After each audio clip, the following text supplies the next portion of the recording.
او دا دومره ضروری مسله وه چې کله پیغمبر علیه السلام دنیا نه تشریف یوړو پیر په ورځ باندې پیغمبر علیه السلام دنیا نه تشریف وړی دی د پیغمبر علیه السلام جنازه په بود باندې تدفین شوی دی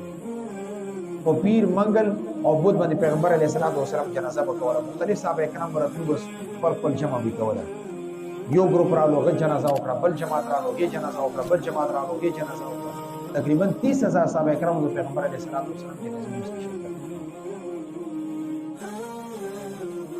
نه چې د پیغمبر علیه السلام جسد مبارک دنیا کې دی یا تدفین نه دی شوی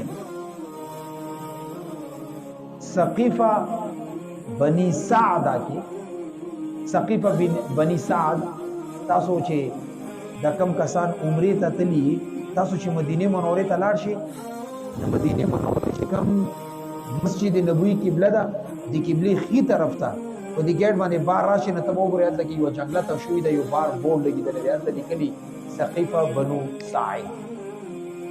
هغه ځکه د صحابه کرامو منځ کې اختلاف په دې خبره باندې جوړ شو اوس امیر شو مهاجرین ویلو انصارو امیر منا و امیر منکم یو امیر به زمون نه یو به تاسو مهاجرین اختلاف وو حضرت ابوبکر صدیق رضی الله عنه تاسو کو چې د خلک ستاره روان دي وای ابوبکر دا په دې باندې اختلاف جوړ دی چې امیر به سو دی وای یو امیر به غیر یو به حضرت ابوبکر صدیق رضی الله عنه فرمایي چې ما د پیغمبر علیه السلام اوریدلی دي چې الائمه من قریش مشر به د قریشونه جوړیږي او قریش د مکه مکرمه نه راغلي د خلافت حواله شو د حضرت ابوبکر صدیق رضی الله عنه ولی بعضی د سخت فیصله وی چې غاده امیر المؤمنین نه علاوه څو شي کوي د پر خلافت نو علماء لیکلي دي چې د خلافت دومره ضروري و چې د پیغمبر علیه السلام تدفین نه دی شوی او صحابه کرام خپل ځان ته امیر منتخب کو غلبات پیغمبر علیه السلام او شرعي مسله دا ده چې تدفین او تجهیز کې به تاخير نه کوي پیغمبر علیه السلام روایت دی چې کله مړ وشي دغه تدفین زر کوي کچری دا جنتی دی پرې چې جنت تلاړ شي خو خوشالیانو ته ورسي او که جنبي د نظری دفن کوي د سړي چې دی باندې کوم الله پاک عذاب غستا سو وګو باندې هغه وجود پیر منګل بو درې ورځې د پیغمبر علیه السلام تدفین کې چې تاخير شوه د دې لپاره چې خلیفہ جوړ او د حضرت ابوبکر صدیق رضی الله عنه په لاس باندې صحابه کرام امید کړي خلیفہ بلا فصل ابوبکر صدیق رضی الله تعالی د دومره ضروري مسله او حضرت ابوبکر صدیق رضی الله عنه انتخاب شوی دی بیا حضرت ابوبکر صدیق رضی الله عنه د بعد یو نظام چلی دی حضرت عمر رضی الله عنه خلیفہ جوړ شوی حضرت عمر رضی الله عنه بعد حضرت عثمان رضی الله عنه حضرت عثمان رضی الله عنه بعد حضرت علی رضی الله عنه 10 سالور خلفای راشدین دي او پیغمبر علیه السلام نه روایت کې راغلي چې ما نه پس په 30 سال پورې خلفا حکومت کړه په خلفای راشدین بیا غدا بعد حضرت حسن رضی الله عنه شپږ میاشتې حکومت کړه بیا حضرت معاویه رضی الله عنه 20 سال حکومت کړی بیا حضرت عبد الله بن زبیر رضی الله عنه حکومت کړی دا هو خلفا دي بیا چې بنو امیه ته حواله شوی دی بیا کې مروان بن حکم راغلی دی ولید راغلی دی عبد الملک راغلی دی هغه یو سلسله به چلی خو 60 هجری پورې صحابه کرام حکومت کړی خلافت کړی او زموږ ذهن کې دا حقا و پرته ده چې خلیفہ د لپاره مشر د لپاره بادشاہ د لپاره ضروری ده چې په دې سر باندې د سرو زرو تاج خا بنگلا وی خو گاډي وی خو خلافت وی خو محل وی دا خبره هم غلطه ده ولی چې د پیغمبر علیه السلام خلیفہ وو خو محل نو پیغمبر علیه السلام خلیفہ او امیر وو په سر باندې د سرو زرو تاج نو بنگلا نو محل نو تر دې پورې چې د پیغمبر علیه السلام په دې کپړو کې به پیوندونه لګیدلي ازواج مطهرات ته نه کورونه ورکړي هر زوجه محترمه دا هر امهات المؤمنین کې او هر ام المؤمنین ته یو ورکوټي شان کمره اور ورکوټي شان چت چې هغه چت سره بسر نه لګیدو اور مورخین لیکلي چې د پیغمبر علیه السلام د ازواج مطهرات د نه واړه کمرې چې رجمه کې ندسه کې 15 غزه اوږدې وي 15 غزه سوي زموږ په رمضان برابر نه او پیغمبر علیه السلام تهجد مو چې کله خپل کمرې کې کوله زه اشاره دې ته نه فرمایي چې پیغمبر علیه الصلاۃ والسلام موږ کول زه قبله طرف ته پراته و تهجد کې بولاړو لایټ نه و چې پیغمبر علیه السلام سجده لګولې ما به دې پتو باندې لاس سره سي لاس سره دې سره وټه په ما ته وی چې د خبره وانه کوي ما د خبره وانه کې پیغمبر علیه السلام په سجده ولګولې چې هغه سجده نه پاسې دلې ما بخته بیا وې څه خیر مې اوسونه غټه کامره و کو نظامی چلولې دی یو حکومت ته یو مثال ورکړی دی چې خلافت چره اسلامي نظام چره غیر پر د بنگلې غیر پر د محل غیر پر د سوالیانو غیر پر د گاډو ضرورت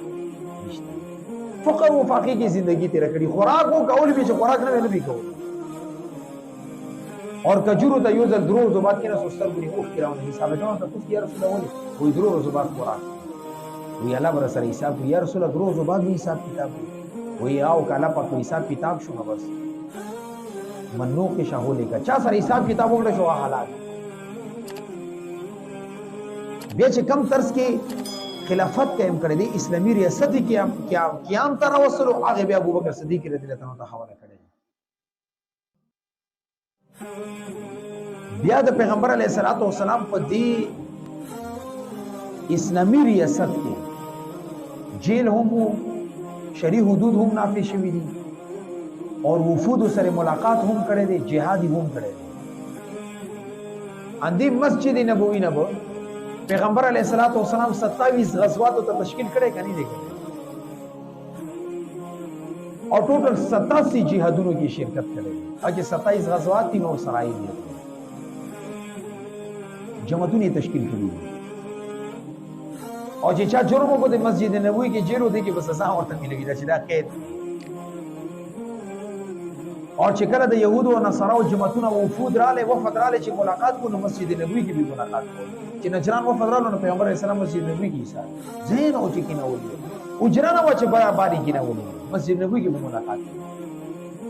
او چې کله پیغمبر علیه الصلاۃ والسلام سره خبرې وکړي چې ستا قرآن څه وایي پیغمبر علیه الصلاۃ والسلام ورته د حضرت عیسی علیه السلام ژوندي بیان کړه چې دا روح الله د الله په امر سره پیدا شوی دی مریم علیه السلام نه پیدا شوی دی اور دا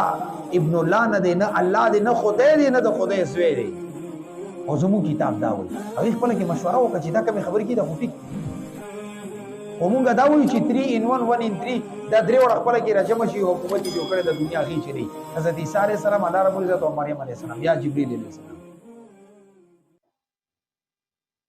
د جبرئیل علیه السلام نو دا نظام چا چلول دې جواب عیسی علیه السلام نو پیدا شوی دا نظام چا چلول جواب نشته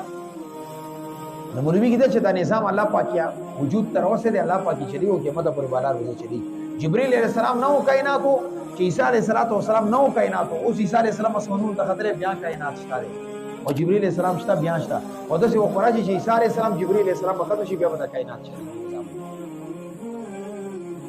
چې پیغمبر علیه السلام دې سره تفصیلی ملاقات وکړو خپل اجره مبارکه ته راوړ صاحب کرام ټول چې مونږ ته پته ده روټه خو تاسو دلته مسجد نبوي ته راوړو موږ خوراک وکړو موږ شراب را راوړو صاحب کرام ورته جواب ورکړ چې شراب د تاسو راوړو او بیا شراب کې په مسجد کې سکي دا نشو کولای منی دلته کې شراب حرام دي اسلامي ریاست کې شراب حرام دي اگر چې تاسو لپاره به حلال وي خو موږ دلته نشو کولای صاحب کرام ورته انکار وکړ دا وفد واپس تللی دی نو ډېر قبایل راغلي چې پیغمبر علیه السلام سره مسجد نبوي کې ملاقات کړي کلمې ویلي بیا واپس تللی بیا پیغمبر علیه السلام په دې مسجد نبوي نه